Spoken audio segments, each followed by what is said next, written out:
Hoy en nuestra entrevista tratamos un tema que nos preocupa a todos y es el tema laboral, con motivo de un encuentro diocesano organizado por la Acción Conjunta contra el Paro. Y para ello contamos con Ildefonso Camacho, jesuita y doctor en teología. Pero antes, y como siempre, le damos la bienvenida a Testigos Hoy. Muchas gracias, encantado de estar aquí con vosotros. Sin duda, profesor, los efectos a consecuencia de la crisis han sido muchos. Si hablamos de condiciones laborales que atentan contra las condiciones de un trabajo decente.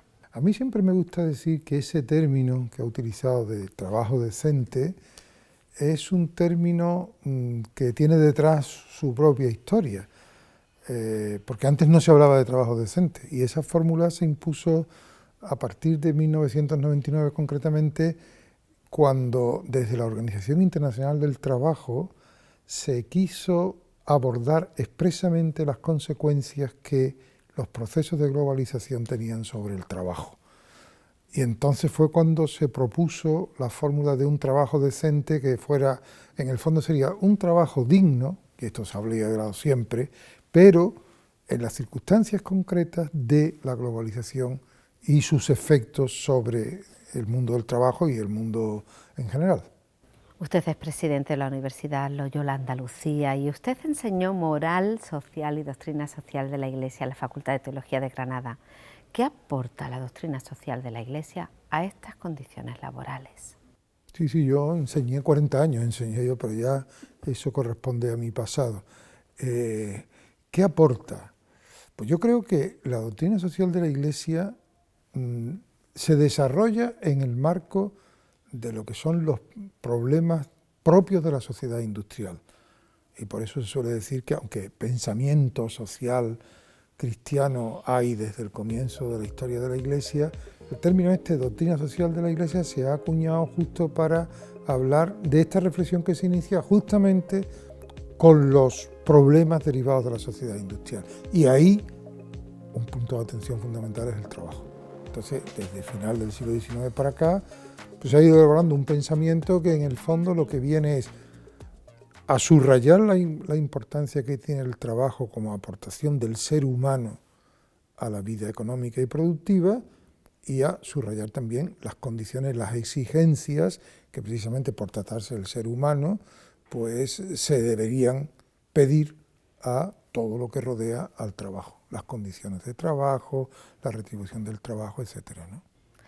Usted es también licenciado en Ciencias Económicas e imagino que esto le ha ayudado también a comprender mejor el momento que estamos viviendo.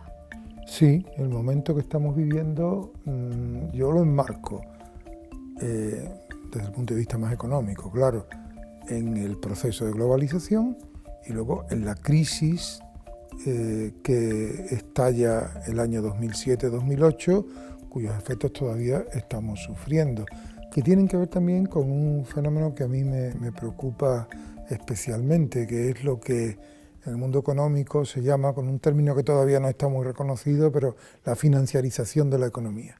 Es decir, que hoy día la economía productiva, la economía real, que llaman otros, pues está tremendamente condicionada por los mercados financieros, por la economía financiera en general, que tiene pretensiones mucho más cortoplacistas, que termina subordinando el funcionamiento de la economía real a los intereses estrictamente financieros. Y eso, de alguna forma, hizo crisis en la crisis de 2007-2008, y ahora estamos intentando salir de ahí, pero no sé si del todo hemos logrado salir, ¿no? Eso es un aspecto. Y otro aspecto importante también es la revolución tecnológica. La revolución de las tecnologías de la información y las comunicaciones, porque eso efectivamente cambia también las posibilidades del trabajo, las formas de trabajo, etc. Yo creo que esos elementos son los que marcan el contexto actual, ¿no? Profesor, ¿qué supone el hecho de realizar el trabajo en condiciones dignas como tarea co-creadora del hombre y la mujer con Dios?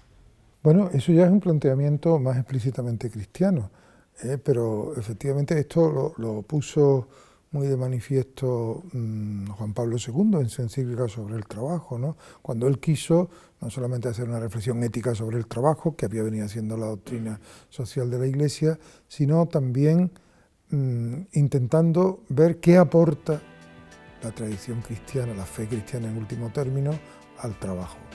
Y sería pues eso, es decir, la creación no fue un acto puntual de Dios, sino fue la puesta en marcha de un proceso que luego quedó en manos del ser humano, hombre y mujer. Y en ese sentido se puede hablar de co-creador. Al final es una manera distinta de vivir la vocación cristiana, y es caer en la cuenta de que la vocación cristiana no es algo que se vive solo a título individual, sino que tiene también una repercusión sobre la evolución de la sociedad, la transformación a ser de nuestras sociedades más humanas, más adaptadas para que los seres humanos podamos vivir dignamente en general. Y uno de los aspectos de la actividad humana es efectivamente el trabajo, ¿no? No nos dejemos robar la esperanza de un trabajo decente, bonito lema, pero ¿qué hay detrás de todo esto? ¿Qué hay de realidad? ¿Y qué es hoy un trabajo decente? ¿Y hasta dónde puede llegar nuestra esperanza? Bueno, el trabajo decente, ante todo, es una propuesta, es un objetivo, yo diría un objetivo moral. Queremos que el trabajo, que es una realidad ineludible en nuestro mundo, tenga las condiciones de decente.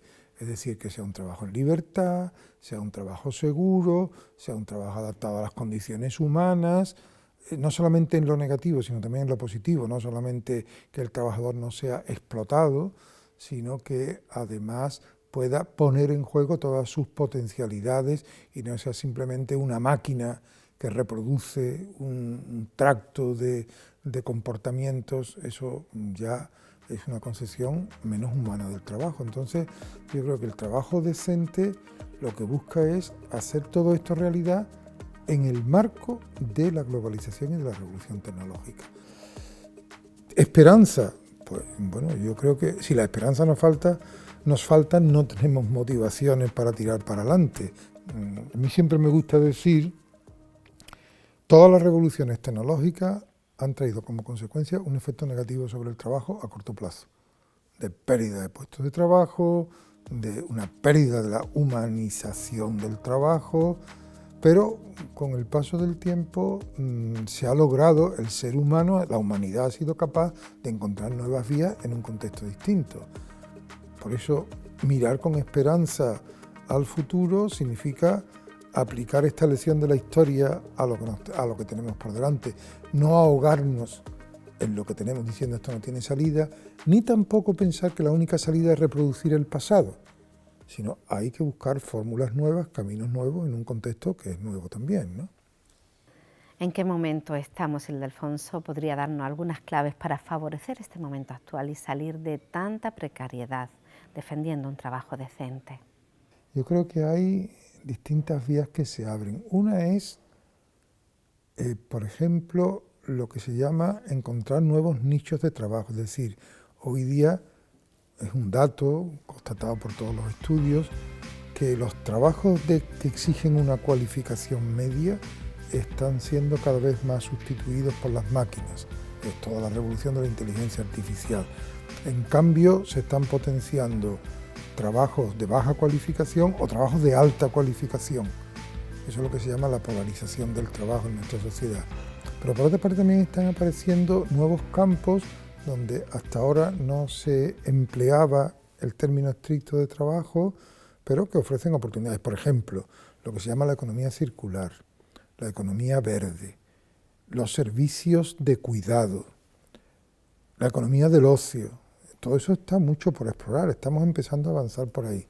Por otra parte también, otra vía que yo creo que está por explorar es el romper esa estricta frontera que existe entre el trabajo como actividad productiva y remunerada y lo que se considera no trabajo. A lo mejor, o un modelo de trabajo que significa un puesto de trabajo con un contrato indefinido a tiempo completo. Esas fórmulas que hemos defendido mucho tiempo y que han sido posibles en general durante mucho tiempo, a lo mejor en el futuro no van a poder ser posibles. Pero entonces hay que buscar otras fórmulas que permitan que el trabajo sea una actividad humana, pero que no tenga que reproducir exactamente los moldes del pasado, ¿no?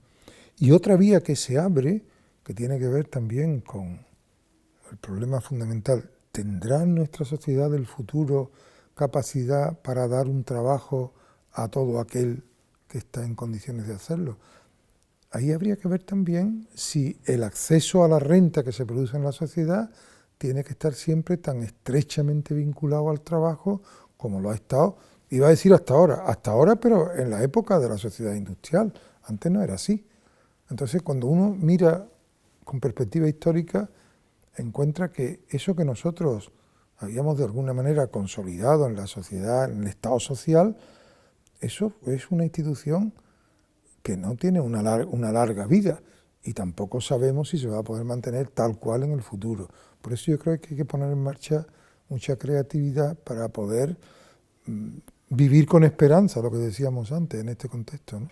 En esa creatividad hay que aunar esfuerzos y trabajo para conseguir mejores resultados. La creatividad aquí es fundamental, porque, ya digo, significa esencialmente no atarse al pasado. Querer rescatar o conservar lo más esencial del pasado, pero no. Y claro, eso significa entonces que el pasado no tiene que ser para todo nuestro modelo, y si no lo es el pasado, ¿dónde lo buscamos? Pues la capacidad que tiene el ser humano de inventar cosas nuevas, ¿no? Que al fin y al cabo es lo más propio del ser humano, no reproducir solamente esquemas ya aprendidos y que utilizamos con una cierta inercia, sino ser capaces de inventar. Ildefonso, hay mucho trabajo en ese reflexionar y concienciar. Evidentemente que hay mucho trabajo ahí, y yo creo que ahí hay que unir mucho la reflexión, que es lo que hacemos los que nos dedicamos o los que nos hemos dedicado a la enseñanza, pero también es importante el empezar a buscar fórmulas concretas, ¿no? A poner en marcha iniciativas concretas. En ese sentido, a mí me llama mucho la atención las intervenciones que ha tenido el Papa Francisco con los movimientos populares, que incluso él llegó a convocar en Roma un primer encuentro, pero luego asistió a otro en Bolivia. Y es una iniciativa curiosa del Papa, pero lo que quería sobre todo destacar es que él ahí lo que ha hecho ha sido invitar a estos movimientos a aportar creatividad en la línea desde su experiencia, que es una experiencia particular, pero una experiencia enriquecida por la urgencia de la precariedad. Han buscado fórmulas nuevas y han ido encontrando caminos que a lo mejor desde la organización, diríamos, más sofisticada de nuestras sociedades, pues no se ven, no se acaban de encontrar. Bueno, yo creo que aquí todos tenemos una palabra que decir y algo que aportar, y de esas aportaciones de todos, yo tengo la esperanza de que vamos encontrando caminos nuevos, ¿no?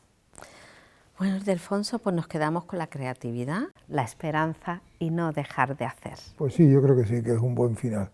Como lo ha resumido también, yo simplemente lo rubrico, me parece muy bien.